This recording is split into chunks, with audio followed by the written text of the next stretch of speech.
Student, हमने इससे पहले वाले वीडियो में प्रश्नावली 3.2 का दूसरा क्वेश्चन बताए थे। एनसीईआरटी से 2 चर वाले रैखिक समीकरण का प्रश्नावली 3.2 के दूसरा क्वेश्चन बताए थे। अब एनसीईआरटी से ही प्रश्नावली 3.2 का तीसरा क्वेश्चन बताएंगे। तो तीसरा क्वेश्चन क्या करा है? तीसरा क्वेश्चन है कि निम्न समस्याओं में, निम्न मतलब होता है नीचे जो लिखल है समस्या, उसके बारे में बता रहा है। निम्न समस्याओं में रैखिक समीकरण, रैखिक समीकरण मतलब जानवे करते हैं क्यों कहते हैं रैखिक समीकरण, मतलब एक्स वाई का एक पावर है, इसलिए रैखिक समीकरण युग्म बनाइए और उनके हल प्रतिस्थापन विधि से, देखिए प्रतिस्थापन विधि द्वारा ज्ञात कीजिए। तो क्या है दिया हुआ वो आप यहाँ पढ़ेंगे।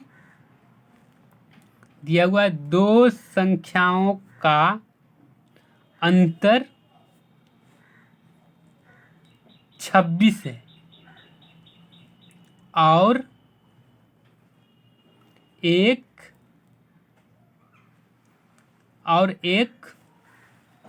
संख्या दूसरी संख्या की 3 गुनी है, तो उन्हें ज्ञात कीजिए। मतलब क्या होगा? मतलब 2 संख्या है, उसका अंतर मतलब क्या है?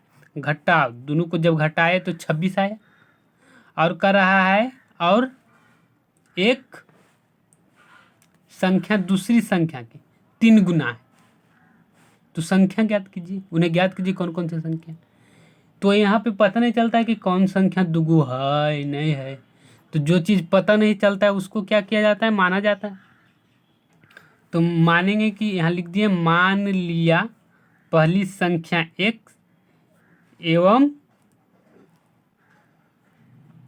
एवं दूसरी संख्या y है, जिसमें हम इस तरह से दर्शाए हैं ब्रैकेट में। क्यों? इसका मतलब होगा कि x जो है बड़ा है y के। क्यों ऐसा है? मतलब 2 संख्या है तो उसमें से कोई तो बड़ा होगा, तभी ना घटाने पर कुछ आएगा। अगर जो दोनों बराबर हो जाएगा तो घटाओ 0 आएगा। अगर जो कोई बड़ा में से छोटा घटाएंगे तो माइनस में आता। लेकिन अंतर करा 26 है, इसका मतलब बड़का में से छोटका घटाए हैं तो प्लस में आया, और छोटका में से बड़का घटता तो माइनस में आता। मतलब किसी चीज़ को घटाने पर कुछ आ रहा है, इसका मतलब उसमें 2 गो जो है, कोई बड़ा होगा कोई छोटा होगा, यही ना। अगर जो दोनों बराबर हो जाएगा तो 0 हो जाएगा। लेकिन करा है अंतर मतलब घटाए जब दोनों को तो 26 आए, इसका मतलब वो एक बड़ा है और एक छोटा है। तो हम यहाँ x को बड़ा मान लिए और y को छोटा मान लिए, इस तरह से लिख दिए। तो प्रश्नानुसार मतलब दोनों का अंतर कहा कितना है? 26 है। तो हमने दोनों का अंतर मतलब घटा दिए, बड़का में से छोटका घटाए, x लिखे इधर, घटा y माइनस x आप नहीं लिख सकते हैं। क्यों नहीं लिख सकते? आप यहाँ पे मान लिए हैं कि y छोटा है, तो छोटा में से बड़ा घटेगा तो माइनस में आना चाहिए, इसलिए उस तरह से हम नहीं लिखेंगे। y माइनस x नहीं लिखेंगे हम x माइनस वाई बराबर 26। और क्या करा है कि पहली संख्या x माने दूसरी संख्या का 3 गुना है, 3 गुना हो गया। इसको इधर लाए तो ये बराबर हो गया, मतलब समीकरण 2 बना दिए। समीकरण 2 से चले तो इसको फिर इधर कर देंगे तो क्या हो जाएगा? x बराबर 3y है, समझ में? अब क्या करेंगे, इसको 3 समीकरण आप मान भी सकते हैं, नहीं भी मान सकते हैं, क्योंकि तो सिंपल ही है। x का मान समीकरण 1 में रखने पर, तो समीकरण 1 क्या है? समीकरण 1 था x माइनस वाई बराबर 26। x की जगह पर क्या रख दिए? 3y माइनस वाई बराबर 26 है। तो इसमें से यहाँ पे घटा तो कितना आया? 2y बराबर 26। तो y बराबर 26/2 बराबर कितना गया? 13। y का मान 13 आ गया। अब क्या करा? y बराबर 13, y का मान समीकरण 3 में रखने पर, मतलब जो समीकरण बनाए थे तो x बराबर 3y ऐसा था, तो x बराबर 3, y की जगह पर कितना रखेंगे? 13 रखेंगे, 13 39। तो x का मान कितना आ गया? 39, और y का मान कितना आ गया? 13 आ गया। तो आपको सॉल्व हो गया एक्स और वाई का मान। जो समस्या दिया हुआ था उसको किस विधि से करा था? प्रतिस्थापन विधि से। तो हम प्रतिस्थापन विधि से सॉल्व किए। हम दूसरा क्वेश्चन लेते हैं इसी में। दूसरा क्वेश्चन क्या है? मतलब तीसरा का ही दूसरा क्वेश्चन करा है। दो संपूरक कोणों में, संपूरक कोण किसको कहते हैं? दो संपूरक कोण जब किसी दोनों कोण को जोड़ दें और 180 डिग्री आ जाए तो उसे संपूरक कोण कहते हैं। जब दो कोणों का योग 180 डिग्री के बराबर हो तो उसे संपूरक कोण कहते हैं। संपूरक कोणों में बड़ा कोण छोटे कोण, बड़ा कोण छोटे कोण से 18 डिग्री अधिक है। मतलब जो बड़का कोण है ना वो 18 डिग्री ज़्यादा है किसको से? छोटका से। मतलब एग्जाम्पल से ले लिए, एक 5 ले लिए हैं 5 डिग्री और एक ले लिए हैं 23 डिग्री। 23 डिग्री वाला बड़ा है, 5 डिग्री वाला छोटा है। तो अब दोनों को देख रहे हैं कि बड़ा 5 में 18 जोड़ रहे हैं तो 23 हो रहा है। इसका मतलब जो 23 है वो 18 ज़्यादा है छोटका से। मतलब 5 से ज़्यादा कितना है? 18। ऐसे समझ, 18 डिग्री अधिक है। तो उस कोण को ज्ञात करें। तो कह रहा है कि जो कोण है उसको ज्ञात करें कि कितना कितना डिग्री का होगा। पहले क्या करेंगे?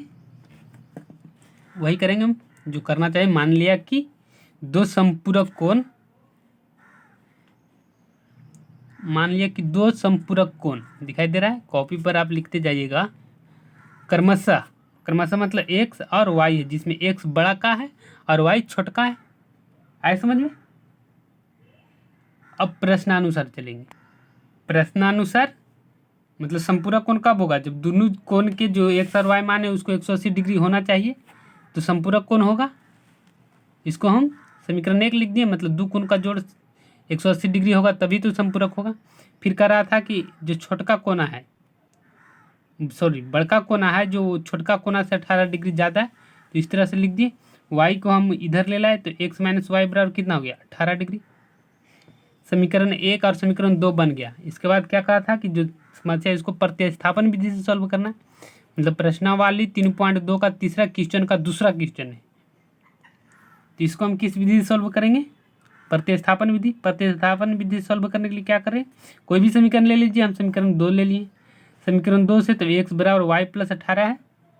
इसको समीकरण 3 आप मान सकते हैं या नहीं भी मान सकते हैं क्योंकि पहले ही दे दिया था। मान लिए तो समीकरण 2 से एक्स बराबर वाई प्लस 18। अब एक्स का मान समीकरण 1 में रखने पर समीकरण 1 क्या है? मतलब समीकरण 2 से चले इस तरह से बनाए। अब जो ए पूरा है एक्स के बराबर है तो एक्स की जगह पे हम रख देंगे कितना? Y plus 18। कौन वाले में? समीकरण 1 में। समीकरण 1 क्या है? यही है, इसमें हम रख देंगे। तो एक्स प्लस वाई बराबर 18 है। एक्स की जगह पर क्या रखेंगे? एक्स की जगह पर रख दिए वाई प्लस 18 प्लस वाई बराबर 180 डिग्री।